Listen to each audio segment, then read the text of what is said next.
I'm Matthew Smagluk. I was born and raised in Canada, in the family of the offsprings from Ukraine.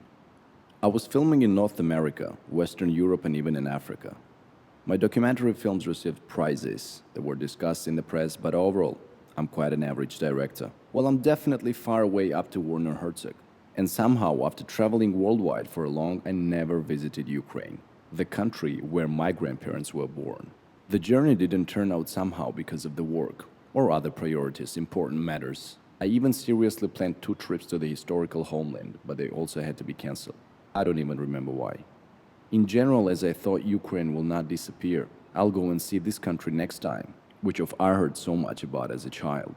I remember not only stories about the majestic Dnieper or fantastic Kiev, but also some folk songs performed by my grandmother. I remember the attempts of my grandfather to catch the Soviet radio programs in Ukrainian, only to hear him say "Ridnu Movu," even if it was frankly nonsense and propaganda.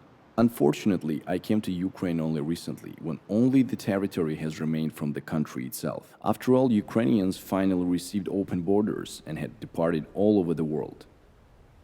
It had happened so swiftly, literally in a matter of weeks. No one really understood what had happened. Having recovered from the shock and gathered my thoughts, I decided that it was necessary to go now or never. I had to stop shooting my new project and breaking the contract, just to see this country even if it was deserted.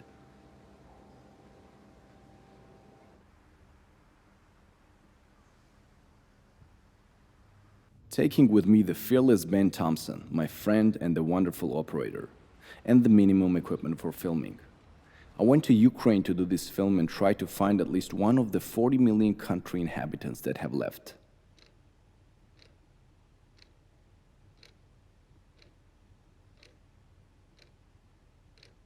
However, we managed to find whom we found, and by various experts, we tried to understand what happened to the biggest country in Europe and why.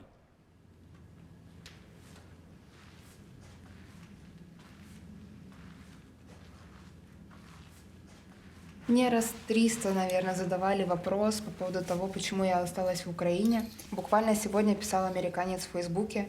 Говорит, приеду, заберу, увезу. Но я совершенно не хочу. Я всегда мечтала представлять свою страну на Мисс Мира, и именно поэтому я сейчас здесь. Как только начали все уезжать, я подала заявку, и жюри за неимением иных конкурсанток выбрали меня.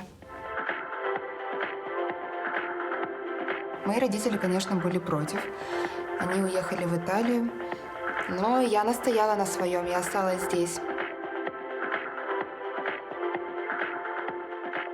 Сам конкурс будет проходить в Лондоне. На подготовку у меня есть 2 месяца, но это очень мало. И это при том, что ближайший аэропорт находится в Варшаве, в который мне еще предстоит каким-то чудом добраться. Я очень волнуюсь. Одной красотой корону не взять. Все участницы должны быть красивые, умные, талантливые и социально активными. В пустой стране особо не поволонтеришь, но я пытаюсь сделать ставку на творчество, на интеллект. I wish I was special. You're so fucking special. But I'm a creep. I'm worried of what in hell I'm doing here. I don't belong here. She runs out the door. Хорошо, что Украине или тому, что от нее осталось, пошли на уступки и зарегистрировали меня бесплатно. Обычно стоимость участия составляет около $10 000. Не знаю, слышали вы или нет, но в последнее время в Украине доллар достигал 118-120 гривен. Это просто невероятные деньги. Я не знаю, что нужно рекламировать, где работать, где сниматься, чтобы заработать подобную сумму приличной девушке.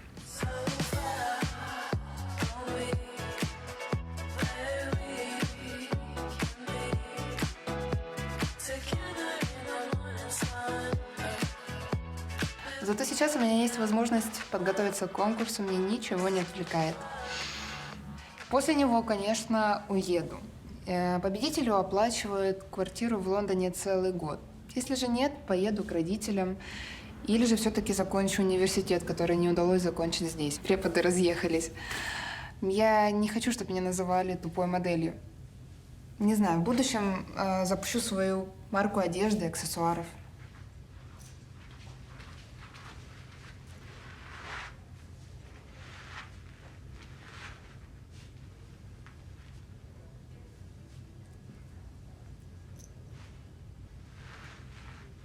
Сейчас я нахожусь в полном одиночестве, но скучать не приходится, я полностью занята подготовкой к конкурсу, а также у меня есть интернет и электричество. Единственные трудности, которые возникают, это отсутствующее отопление и газ, но у меня есть электроплита и обогреватель.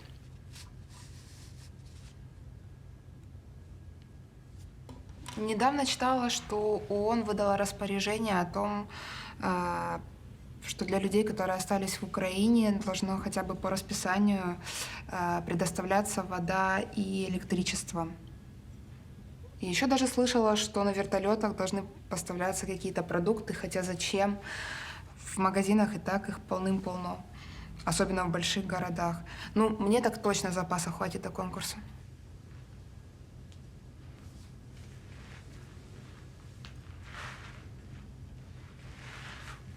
Я очень основательно подхожу к своей подготовке, верю в свои силы. Единственное, что меня смущает, это обязательный вопрос от жюри, на какую известную женщину я хочу быть похожей. Этот вопрос меня ставит в тупик. С одной стороны, хочется ответить, конечно, не банально, оригинально. С другой стороны, хочется связать это как-то с Украиной. Ну, не про Тимошенко же рассказывать в самом деле. Не знаю, может, посоветуете, что? Сучасні події в Україні нам немає з чим порівняти. Абсолютно. Ми можемо подивитися часи Ренесансу, точніше, початку Ренесансу, коли мільйони європейців у пошуку ліпшої долі лишали свої домівки і тікали від чуми, сифілісу, війн, бідності і намагалися знайти свою долю у тих містах, які змогли зосередити якийсь економічний розвиток, там, де була праця, були гроші. Після цього ми можемо згадати лише ХХ століття з 2 світовими війнами, коли начебто весь світ прийшов до балансу, гармонії, аж після Гаврили Принципа почалася подія нестримної агресії. Ми можемо пригадати євреїв, які, переховуючись від нацистів, змушені були покинути Австрію та Німеччину. Ми можемо пригадати навіть арабську весну, коли знов-таки мільйони біженців змушені були ринути до Європи або до Сполучених Штатів Америки, тому що їхні міста були зруйновані. Але жодного разу у світовій історії 40-мільйонна країна раптово не зникала з мапи. Тобто Україна залишилася як територіальна одиниця. Але всі мешканці України розсередилися по світу, і нам немає з чим порівняти таку подію. When you have before good looking in your eyes, you're just like an angel. Your skin makes me cry. You flow like a feather in a beautiful world. I wish I was special.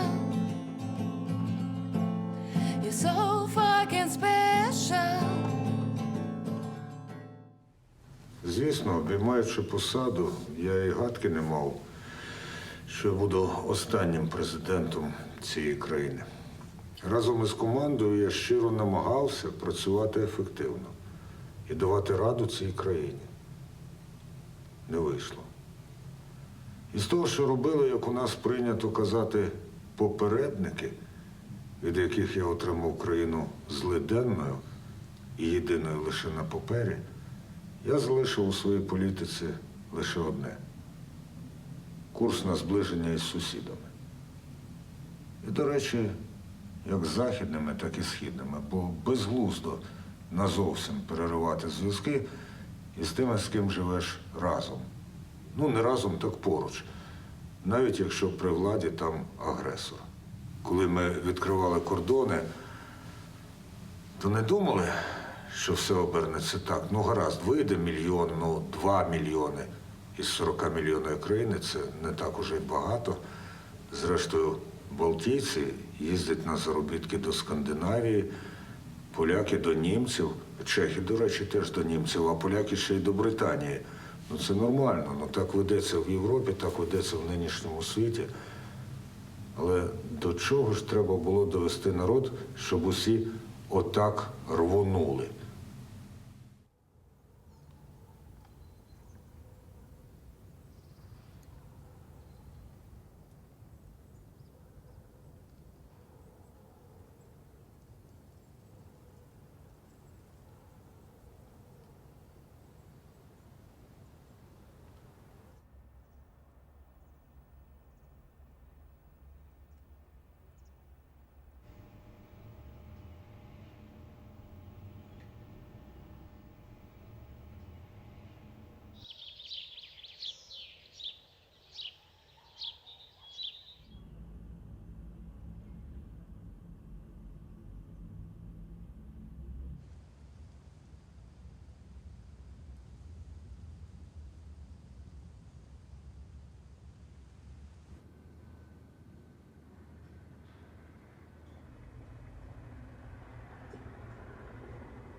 Ну, как я мог уехать?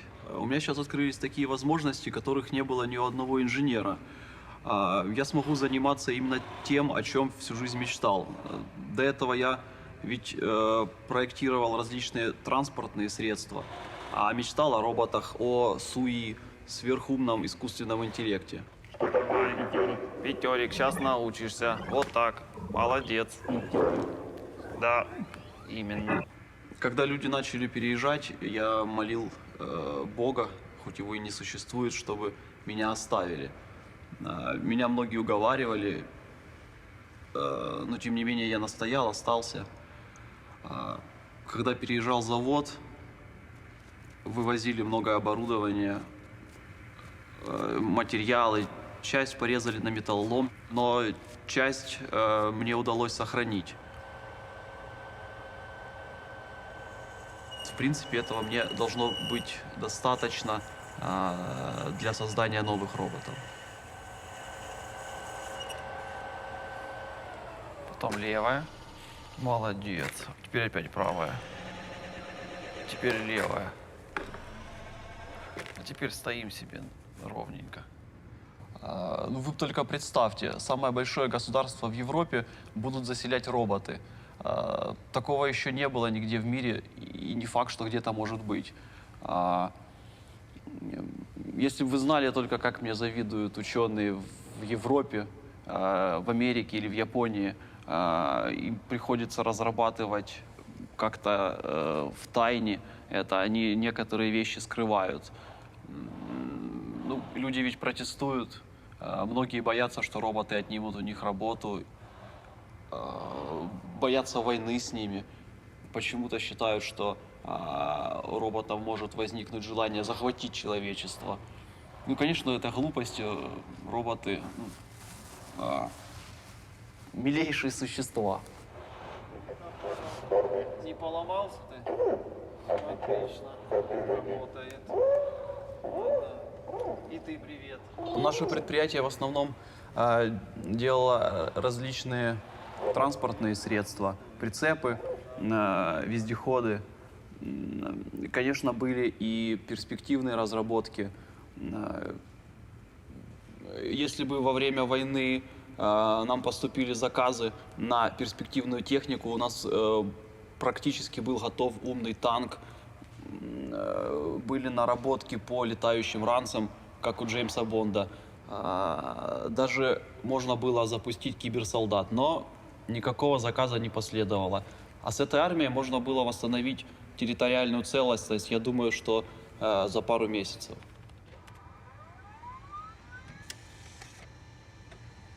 Что касается коллег, конечно, ну, они просто жили. Я не думаю, что они были как-то увлечены тем, что они делают. Как люди обычно относятся к работе? Люди стараются, в принципе, работать по лекалам, может быть, по каким-то чертежам, где описано досконально, чем им стоит заниматься. Я же старался как-то применить фантазию, может быть, где-то увидеть какие-то новые горизонты, расширить сознание.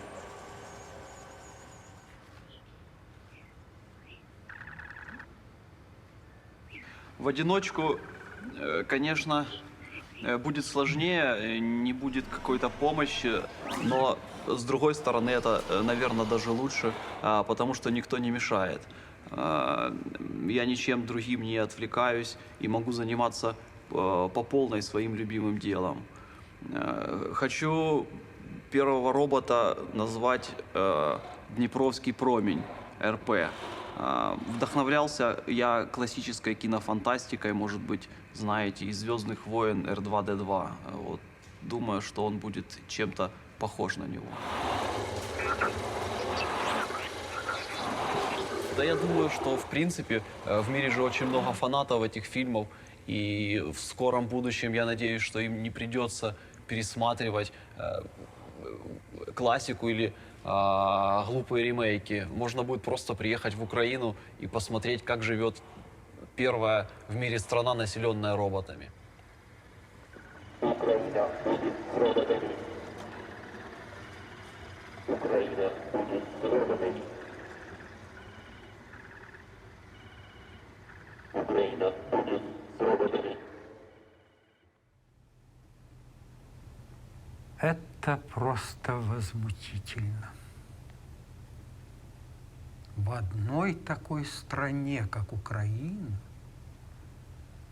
столько промышленности, сколько в половине государств Европы вместе взятых.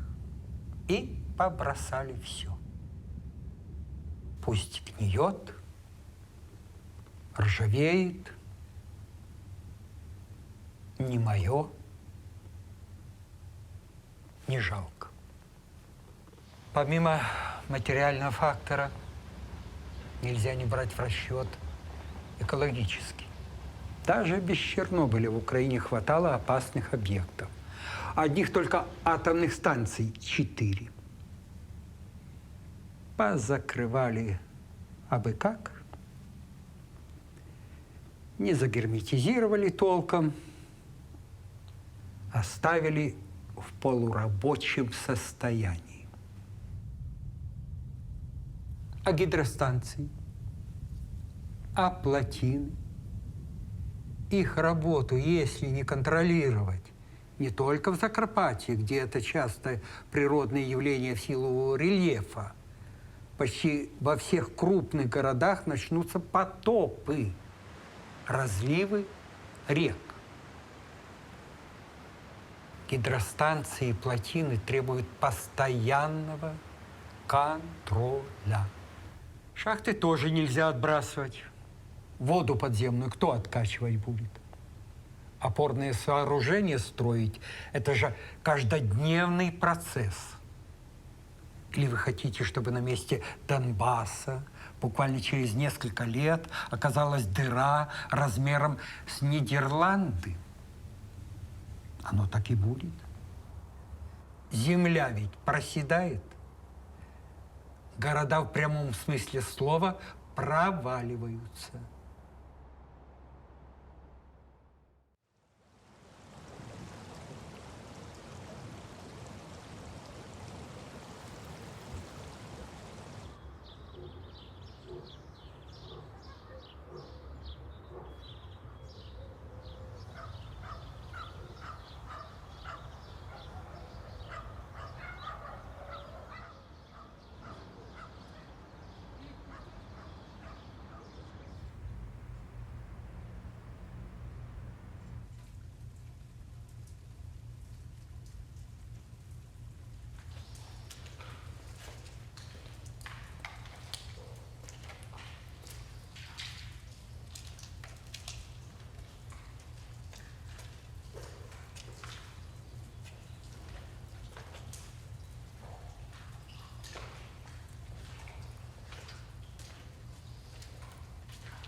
Да ну.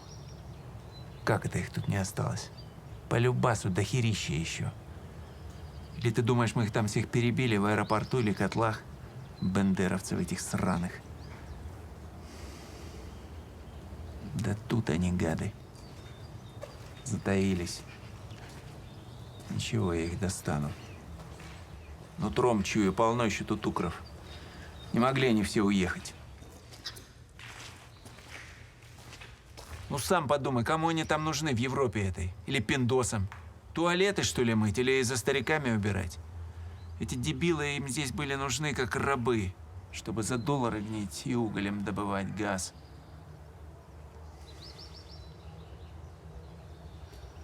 Мне сразу казалось, что Украине жопа, как только этот Майдан начался из-за каких-то ассоциаций. Демократии они захотели. Я как только увидел по телеку весь этот движняк в Киеве, всех этих бомжей, сразу понял, что стране хана.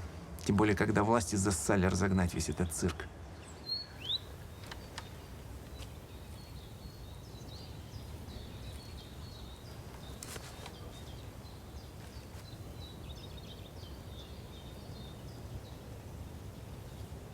И что нам, нормальным мужикам, оставалось делать?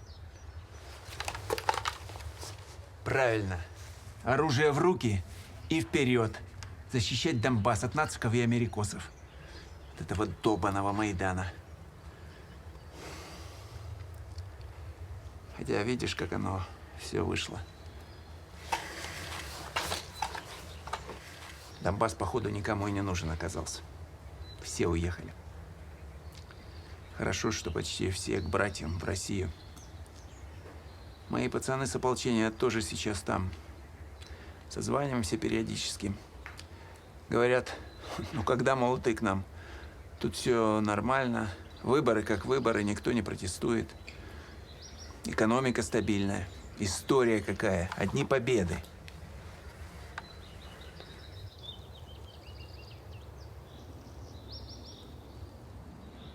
Я раньше на автомойке работал. Жизнь повидал. Хотя дальше Донбасса нигде не был. Да и нахера оно мне надо? Ты же пойми, мы оружие взяли не для того, чтобы убивать. Мы Донбасс защищали, своих людей.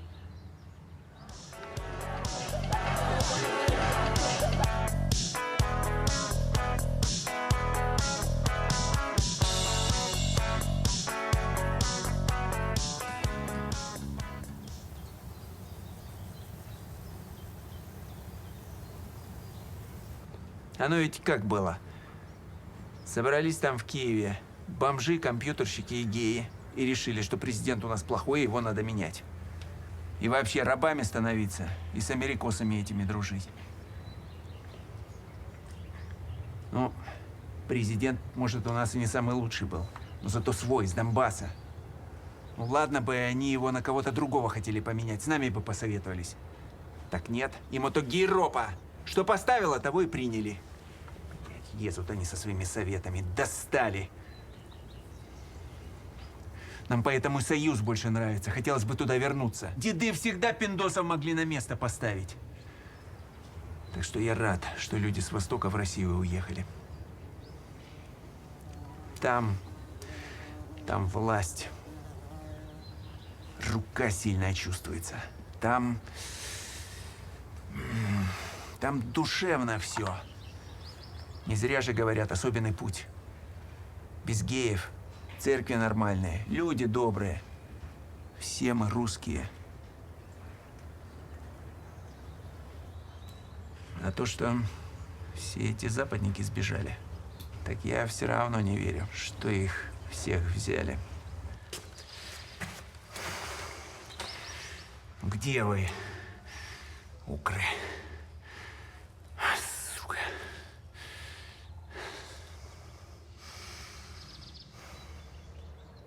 Найду, перестреляю до последнего. Миссию выполню и к братьям поеду.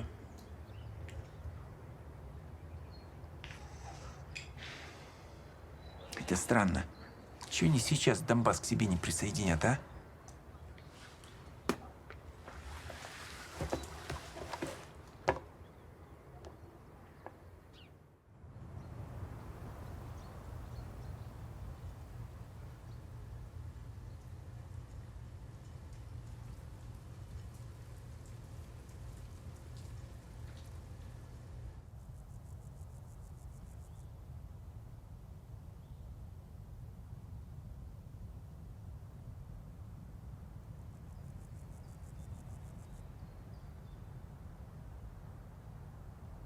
Так от війна, інфляція, процвітання корупції навіть після Революції Гідності, безкарність злочинців і бездіяльність тих, хто має карати злочинців, все це виштовхувало українців геть за межі своєї країни.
Українці відрізняються тим, що вони є дуже толерантною нацією і дуже мирною культурою. Ми не можемо пригадати жодної війни, яку б Україна почала проти іншої держави.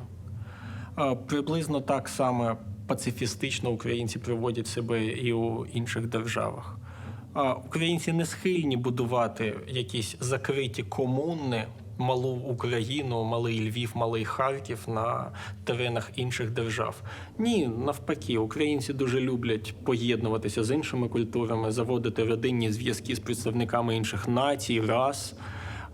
І, що саме головне, українці дуже люблять робити свій власний внесок до цих культур. І ми можемо сказати, що українці є дуже вигідними мігрантами для інших країн, і тому вони так легко приймають українців.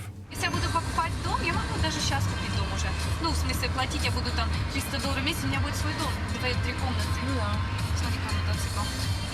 Почему я и строю свою историю? Ну, знаешь, как люди.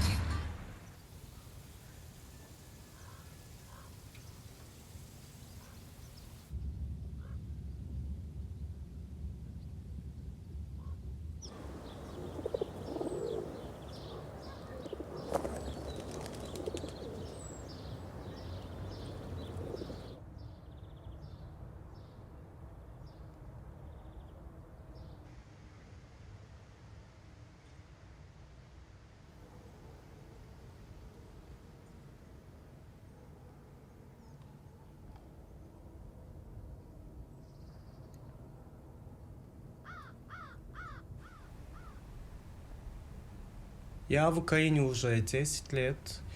Партия меня отправила сюда учиться. Я закончил филфак с отличием в Донецке. Потом я вернулся в Китай, но меня снова отправили назад, чтобы я мог помогать китайским студентам по всей Украине.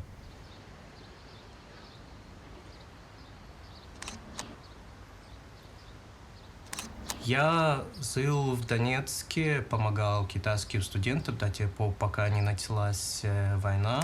Потом я переехал в Киев, и там я уже застал эту глобальную миграцию украинцев.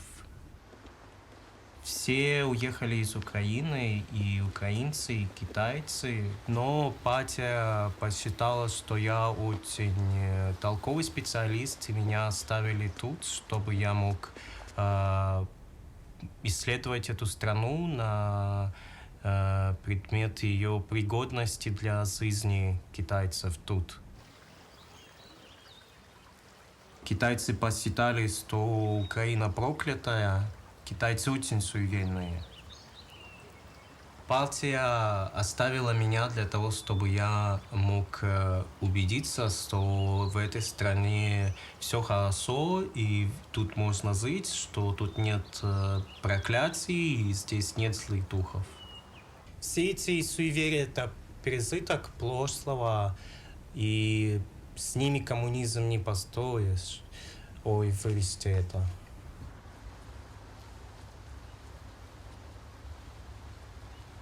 Каждый день я хожу здесь пешком.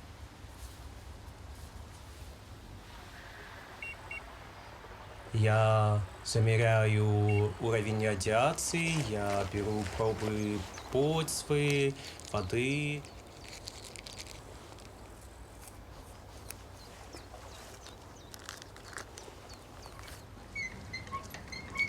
Параллельно я снимаю видеоблог, снимаю все это и отправляю эти видео в Китай.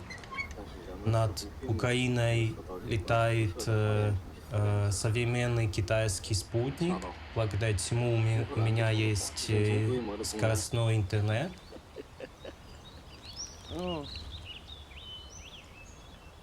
У меня очень популярный видеоблог. Я практически национальный герой в Китае. Мой последний видеосюжет посмотрело 500 миллиарда людей. Конечно же, я очень скучаю по дому, по своим родным, по своей семье, но моя деятельность очень важна на уровне государственного значения. Раз партия сказала, комсомол сделал. Пока я не исследую всю страну, всю Украину от запада на восток, от севера на юг, моя работа не будет полностью закончена тут.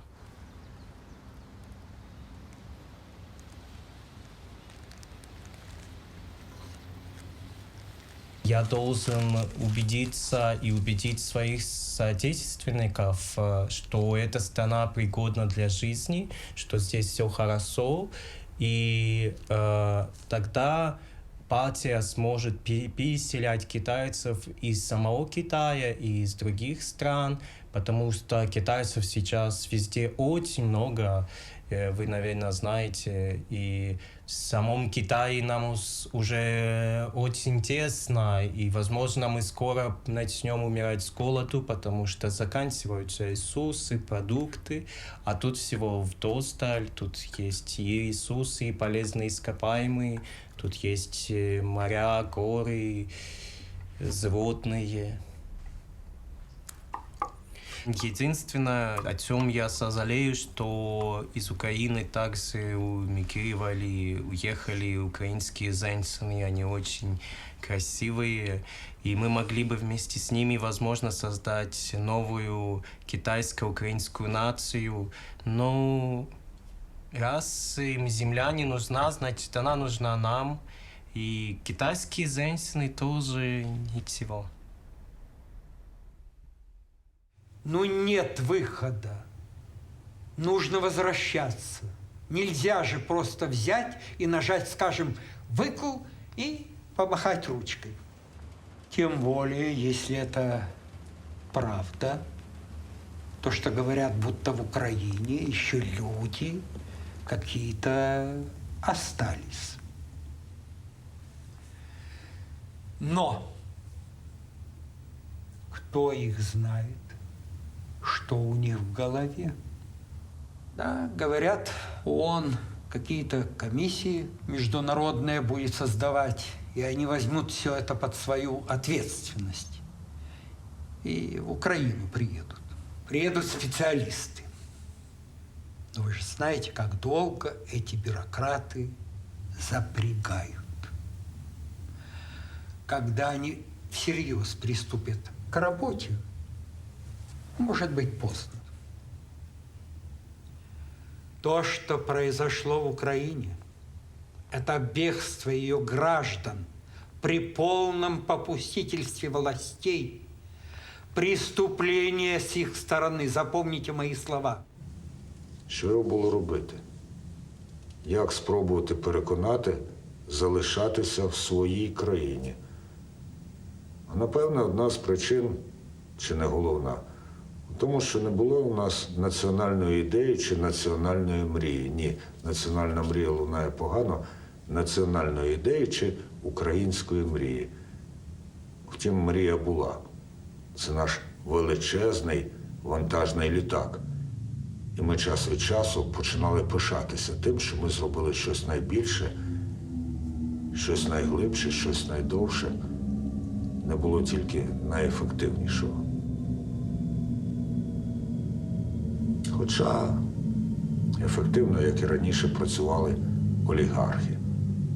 Олігархи працювали. Парадокс. Вони гребли, вони нагрібали, а на них працювали ті, хто досі залишався в країні. Олігархат. Це слово лякало і наших союзників. Особливо тих, що на Заході, і ті, що час від часу обіцяли нам вільний виїзд за кордон. Себто гостинне прийняття в своїх країнах тих, хто від нас вільно поїде за кордон. А наші не дуже то й знали, що за тим кордоном робиться. Спочатку за тим, а потім, коли почалася війна, то й за тим.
Ну вот как можно было так вот взять и уехать?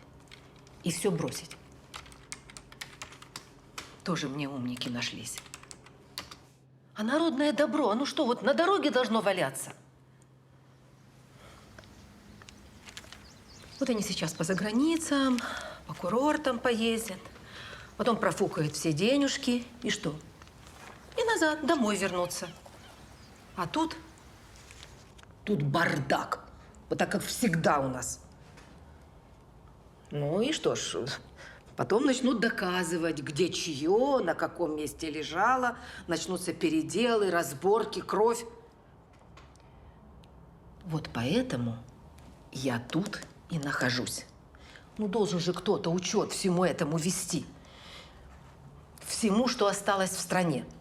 Вот сижу, фиксирую. Вот все у меня здесь вот в папках, в компьютере.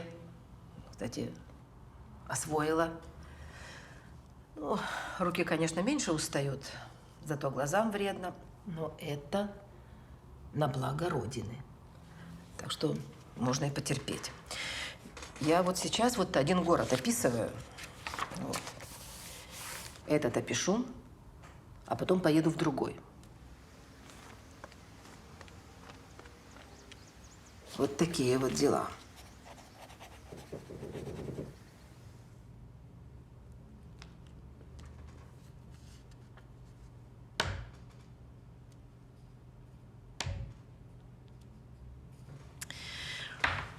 Ну, в общих чертах получается, там предприятие какое-то, там больница, там жилищный комплекс, в нем столько-то квартир, там поле народное с пшеницей, там подсолнухи.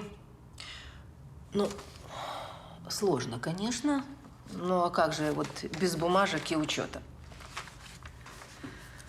А я всю жизнь в фонде госимущества проработала. Так что меня вот этими всеми бумажками не испугаешь. Ой. Вот вернется власть.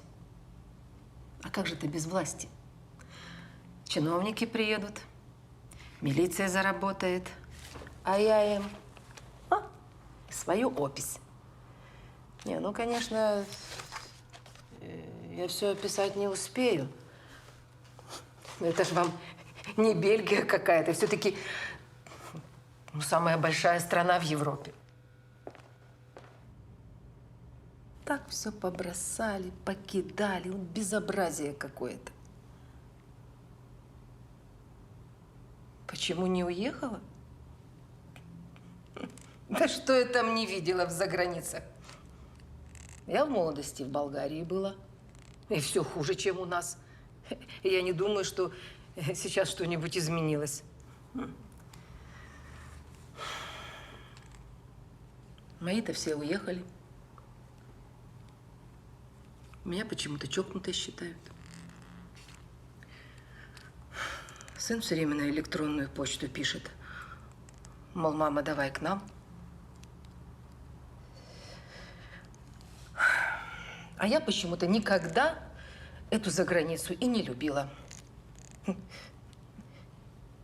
Вообще, я надеюсь, что самые умные люди скоро вернутся. Ну и вообще, ну вот что там есть такого, чего нет у нас? Вообще, да кому мы там нужны? Вы знаете, у нас вот раньше говорили, хорошо там, где нас нет. Вот так это и на сегодняшний день у нас. Так что пусть уже возвращаются, страну поднимать надо, догонять и перегонять. Но этот прогресс с чего начинается, а? С учета. И с фиксирования всех документов.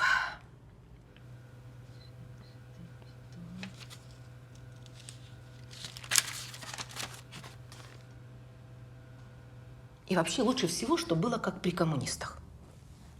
Все учтено, все по делу, ну и все в хозяйстве. Вот так должно быть.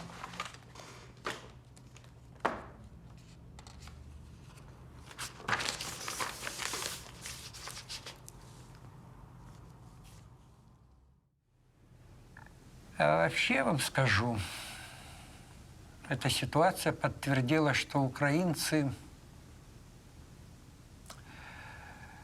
плохие хозяйственники.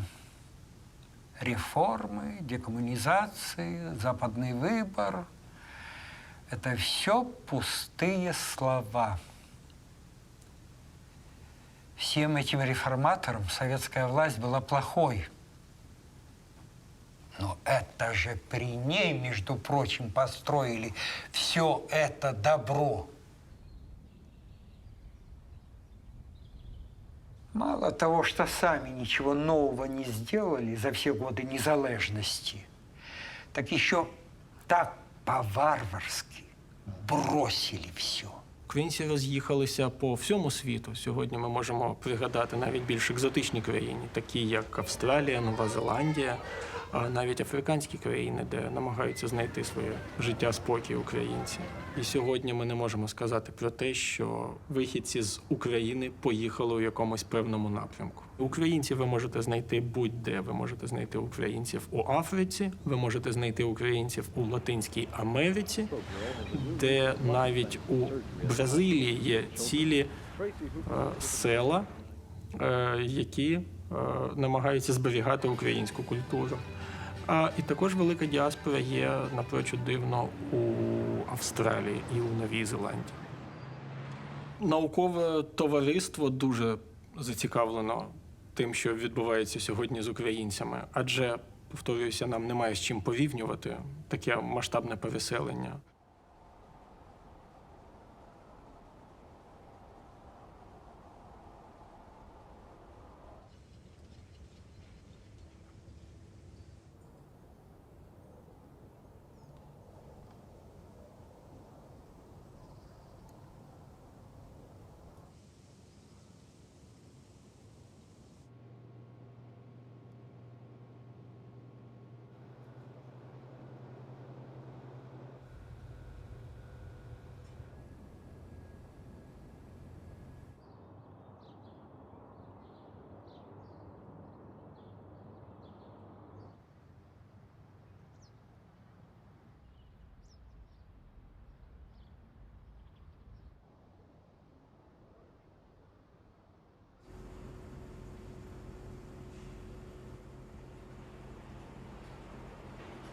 Как можно было уехать, когда исчезли все эти недовольные, вечно бубнящие сограждане, оставив нам целую страну?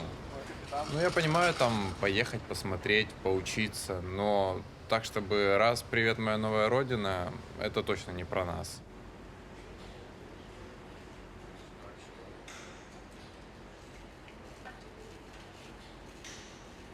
Взять ту же Европу.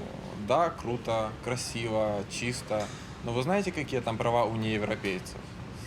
Одно дело, когда ты там родился, и все государственные институты работают на тебя. Там налогообложение, социальные институты. И совсем другая ситуация у приезжих, у которых обязанностей в разы больше, чем прав. Мы много где были и путешествовали автостопом, в турах были.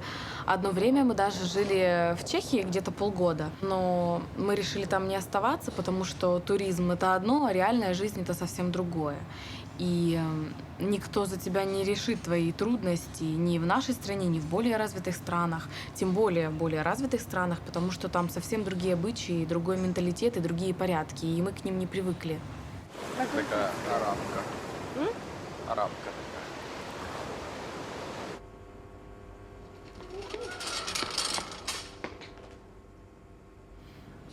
Мы реально наслаждаемся Украиной, мы наслаждаемся местной архитектурой, мы путешествуем по городам, мне нравится природа, которая здесь. И мы можем себе многое позволить, нас никто не трогает. Мы можем даже на главной площади сексом заняться или все лето голыми ходить. Это абсолютно наше личное дело. Что касается картинки, то у нас тоже классных и интересных городов полно. Взять хотя бы Киев. Мы сами из Днепра, но здесь уже живем несколько лет. И по-прежнему кайфуем. Мы не только развлекаемся. Олег продолжает работать на американскую компанию айтишником. Зарплату он получает через PayPal, и мы иногда ездим в Беларусь, чтобы обналичить ее. С паспортами у нас тоже никаких проблем нет. Пограничники в Беларуси, в принципе, знают о ситуации в нашей стране. И формально мы ничего не нарушаем, тем более, что Украина признанное во всем мире государство. Я блогер, я занимаюсь популяризацией Украины и доношу иностранным гражданам, что здесь хорошо, что мы не дикие, это не Чернобыль. По сей день лично мы с Олегом покупаем продукты в супермаркете, такие, как мы покупали раньше. И здесь осталось очень много особняков, яхт, машин, но в принципе нас устраивает то, что у нас есть наш образ жизни, и нам чужого не надо. Я по натуре космополит, и Ленка такая: надоест тут, поедем куда-нибудь еще. Я всегда мечтал путешествовать и считаю, что это нормально. Но вот эта тема, что мы тут такие-сякие, а там все вежливые, демократичные полубоги, меня всегда раздражало. Я считаю, люди плюс-минус везде одинаковые. К сожалению, так сложилось, что мы отстали от передовых стран в каких-то ключевых вопросах. Нужно это признать. Но также сказать, что где-то мы лучше, где-то мы хуже, но не нужно просто приукрашать. Да, были проблемы. Война на Востоке, экономика там в кризисе, Крым у нас братья отжали, власть во взятках погрязла и всякое такое. Но, Украине даже 30 лет нет. Чего вы хотите от государства? Вот если разобраться, по-простому прикинуть, много ли людей в свои 20-25 лет добились чего-то ошеломляющего? А представьте такой незначительный возраст для такой машины, как наше огромное государство. Патриотизм? Для меня это точно не махать флагом на площади. Это то, что я делаю здесь и сейчас в своей стране. Я просто нахожусь здесь, потому что я здесь родилась, у меня есть связь с этой землей, мне приятно, и я хотела бы, я верю в эту страну, я бы хотела, чтобы она развивалась дальше. Проблемы будут всегда и везде. Просто нужно научиться их решать, а не бежать, куда глаза глядят, и стесняться своих корней, и прививать себе этот комплекс меньшевартости. В принципе, я думаю, что я буду жить здесь, и Украина всегда будет для меня моей страной. Middle class. Бачите, вже і я переходжу на англійську. Я зараз усміхаюся, коли це кажу, але це для того, щоб голос не надто бринів слізьми. Моя власна особиста думка полягає у тому, що українці занадто довго були прив'язані до своєї землі, і на цій землі вони накопили дуже багато ресурсів, активності, пасіонарності, якою вони хочуть поділитися з іншим світом. І тому, як тільки ці бар'єри було приспущено, і як тільки можливості поїхати до будь-якої іншої країни були збільшені, українці радісно побігли знайомитися зі світом. Та стихійність, яку продемонстрували українці, без жодної підготовки, просто за власним бажанням, вона абсолютно нічим не може бути пояснена. Досі не знаємо, до чого вона може привести. Але, на мою думку, і це дуже цікаво, це може створити нові суспільні відносини у нашому світі.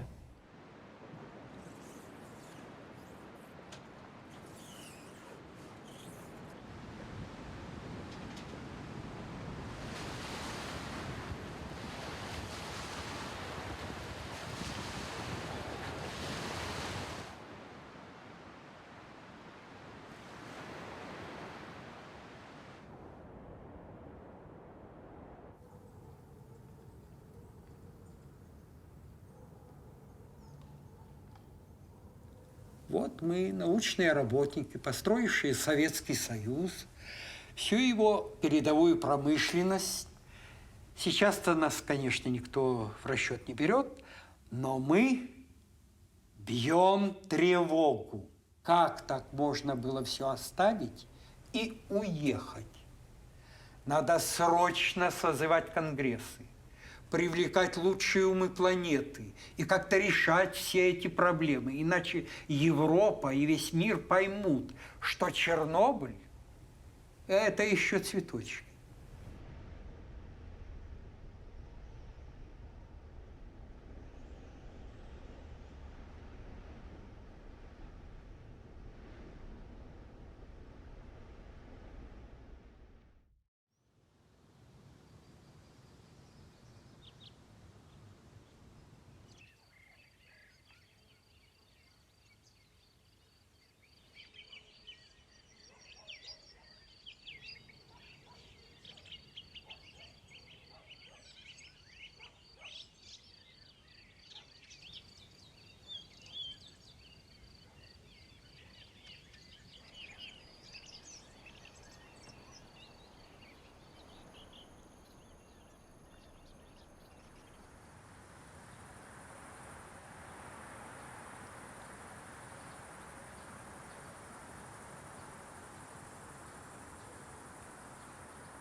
Я всегда говорил, что сваливают только неудачники, генетические, которые не смогли себя здесь найти и реализовать.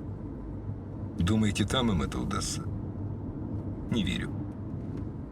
А то, что все свалили, у нас, значит, вся страна из неудачников была. Стадо? И что теперь? Как попугай за ними лететь? В неизвестность? Нет уж. Где родился, там и сгодился.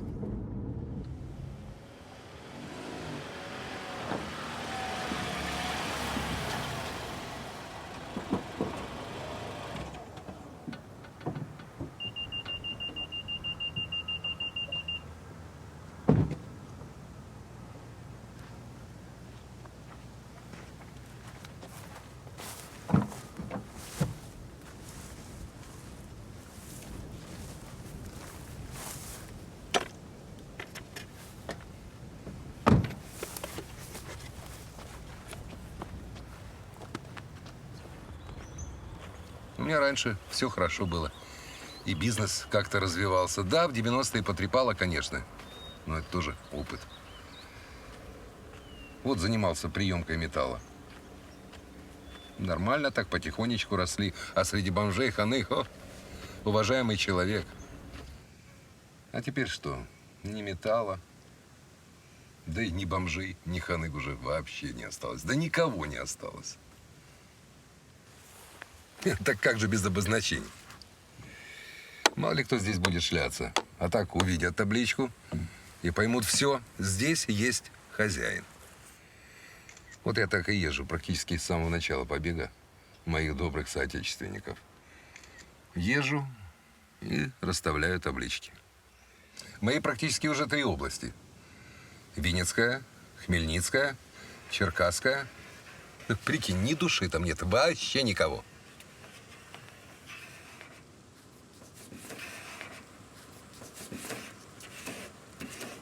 Да, в нищей Украине появился самый крупный землевладелец в Европе, а то и в мире. Ведь кроме меня только разве что в Южной Америке кому-нибудь наркобарону больше принадлежит. Да и то, они ж там бандой заправляют.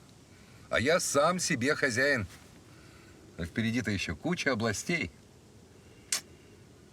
Как в песне. Широка страна моя родная. Все, что в пределах моих владений, все мое. Заправки, предприятия, недвижимость. Кто еще может таким похвастать? Олигархи, что ли, наши хваленные, которые теперь сдрыснули и щемятся по каким-то вилам? Посмотрю, как они там поцарюют. А у меня здесь всего не счесть. Ну, нахера мне, скажи, та за граница? Единственное, напрягает, бабы нет. Но это дело такое, бывает. В интернет зайду и на всяких сайтах знакомств ищу невесту. Ну, бабы дуры не хотят ехать в Украину. Подумываю вот о том, чтобы объехать всю страну, да потом взять себе титул какой. Королевский, либо княжеский. Оно-то нашему украинскому человеку, князем, наверное, лучше, как Ярослав, или Святослав, или Владимир. А что, нормально звучит? Верховный князь Новоукраинского княжества Сергей Забайкальский.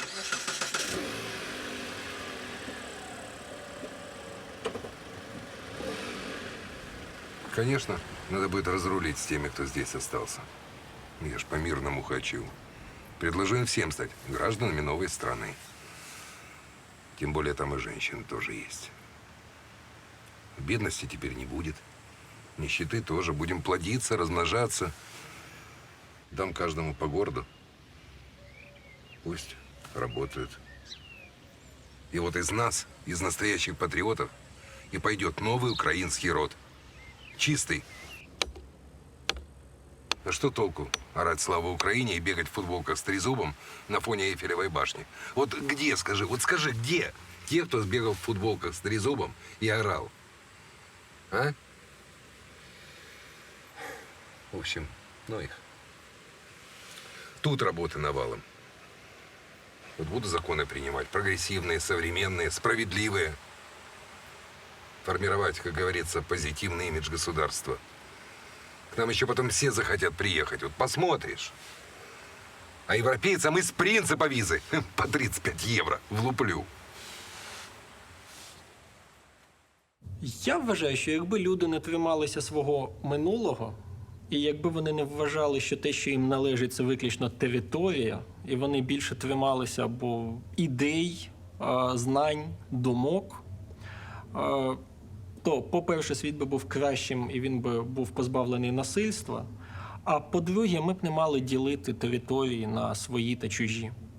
І я вважаю, що ті території, якими володіє Україна як суб'єкт міжнародного права, їх зможе заселити будь-яка інша нація, будь-яка інша держава, якщо вона буде згодна також надавати свої території для заселення іншими країнами. Нет. Никому ничего не надо. Нам границы открыли. Мы поехали. Куда-то. А в цех идти. Что-то думать. Как-нибудь обойдется. А оно не обойдется. Была бы это какая-то Греция или Португалия, ничего страшного. Но в такой промышленной державе, да еще и не модернизируемой толком уже лет 40, отсталой, нет. Не обойдется. Опасность уже не просто стучится в наши с вами двери. Она уже вломилась в наш дом. Думаю, що було зроблено достатньо. Але всі поїхали. До речі, забрали з собою найкраще, що було. А себто українську вдачу. Українське вміння не коритися. Просто воно знайшло собі вираження і вихід у тому, щоби поїхати. Бо це ще один вихід. Я виявився першим президентом України, обраним із середнього класу. Шкода. Але, певно, я буду і останнім.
We did not find any more people in Ukraine.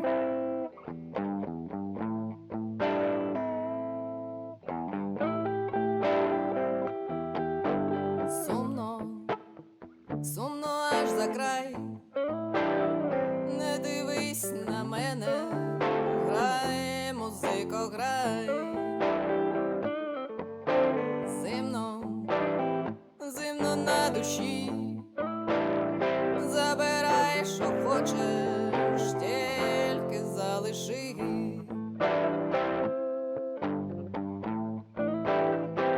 Одну калину за вікном, одну родину за столом, одну стежину, щоб додому йшла сама, одну любов на все життя.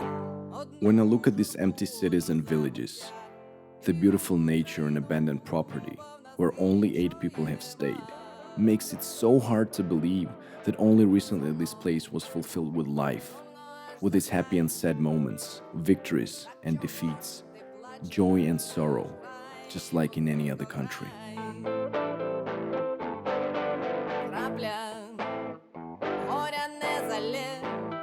After finally arriving here, I saw Ukraine more unknown and mythical than what I've heard in my early childhood.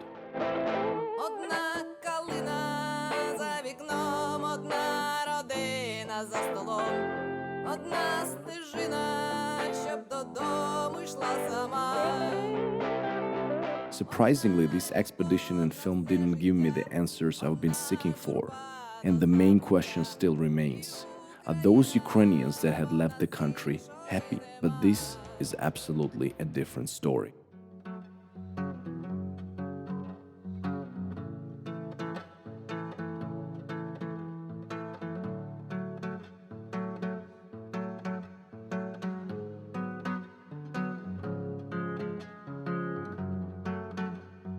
Ветер туман порвал,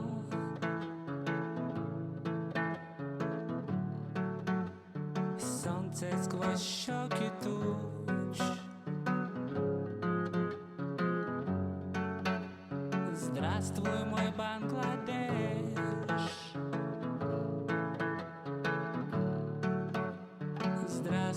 прощальный луч. Там на пляжу мужик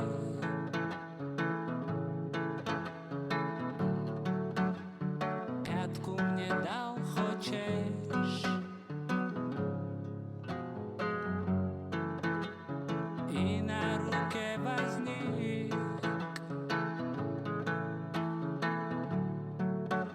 с чайками Бангладеш.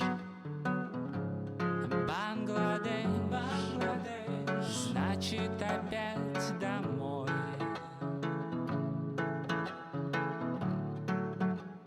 В этот далекий сон. Бангладеш, Бангладеш, сон, где холодной весной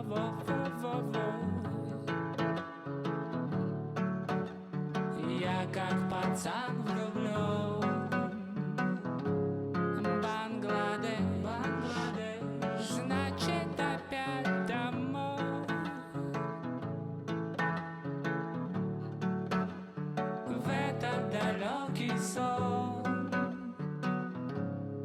Бангладеш, Бангладеш, сон, где холодной весной